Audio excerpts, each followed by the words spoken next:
Episode 1, The Whisper Beneath the Dust. In the bustling heart of Enugu city, where the past and present constantly brushed shoulders like pedestrians in a busy market lane, there stood an old colonial building behind Okpara Square that most people avoided. Cracked and overgrown with green fingers of nature, it was locally known as Yulomio the Spirit House. To the elders, it was a relic of mystery; to the youth, a haunted legend unworthy of Instagram attention. But for 20-year-old Chibundu, a final-year archaeology student at UNN, it was the missing piece to a project that could earn him a scholarship abroad. He was driven not just by curiosity but by the mysterious words his late grandfather once whispered during his dying breath: "Find the skull. It knows what silenced our blood." Chibundu had always known that his lineage carried a strange energy. His grandfather, Nooni Okeke, was once a famous traditional historian who left his hometown, Ogbinaik, for Enugu after a fallout with the elders. Rumors said he had uncovered a secret that changed his spirit, that he'd begun talking to shadows. Now, years after his passing, Chibundu felt a deep pull to understand what really haunted his grandfather.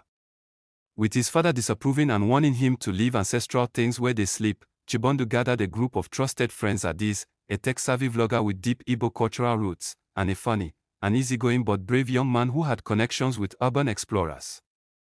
Together, they planned to break into Yulomio at midnight on a Sunday. Adaeze had drones, thermal cameras, and protective charms her grandmother insisted she carry. Ifeanyi brought both cutters and jokes to mask his fear. That night, the city hummed with nightlife. Music poured from lounges, and the aroma of suya and kobe filled the air. But on the quiet lane behind Okpara Square, the trio approached the house where silence lived thick like cobwebs. With one snap of the bolt cutter, the rusty chain fell. The gate creaked as though groaning from decades of secrets. Inside, the air was heavy and old. Dust lay thick on everything, and the walls bore fading symbols in CBD. The trio moved carefully, each footstep raising ghostly puffs of dust. They reached a locked room at the back, where the air felt strangely cold. Chibundu's hand trembled slightly as he turned the doorknob, but it clicked open easily, almost too easily, as if something had been waiting. The room was small, filled with bones, carvings, and an altar built with black clay and feathers. In the center sat a human skull resting on a red cloth. It looked ordinary, but Chibundu felt his heart clench. As he reached out, the room suddenly pulsed with a strange vibration. Adaeze's camera began to glitch. "Chibundu, wait," she started, but it was too late. The moment his fingers touched the skull, a deep voice filled the room, not with sound, but inside their minds. "I have waited long enough. You have come. Blood of Okeke. Will you listen or perish like the rest?" They all froze. Ifeanyi staggered back. Adaeze's camera fell. Chibundu stood transfixed, his breath caught between fear and wonder. You can talk," he whispered. The skull replied, this time out loud, its jaw moving with dry creaks. "I speak not for wonder. I carry the truth your grandfather tried to bury." Chibundu asked shakily, "What truth?" The skull was silent for a long moment. Then it said, "In 1967, a ritual was performed to protect the East from destruction. A covenant was made, sealed with betrayal. Your grandfather broke the chain. Now, the East bleeds in silence."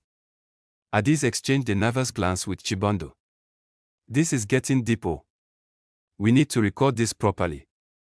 The skull continued. "Only the heir who knows the full tale can restore the balance. Or else, every first son in your line would die before his time." Suddenly, the door slammed shut behind them. The windows fogged. The walls seemed to lean in. Then the skull cried out in agony, "Beware the red mask. He is near." The trio stumbled backward. The door burst open with a violent force, as if thrown by a hurricane. They ran, heartbeats thundering, back into the safety of the night, back into the noisy city that had no idea what they had just awakened. That night, Chibundu couldn't sleep. He kept hearing the words "the red mask, betrayal, balance." He stared at his grandfather's old diary, which he had never opened. At dawn, he did. Inside were drawings, names of long-dead elders, and a faded photo of a masked man in red, standing beside a boy who looked exactly like Chibundu.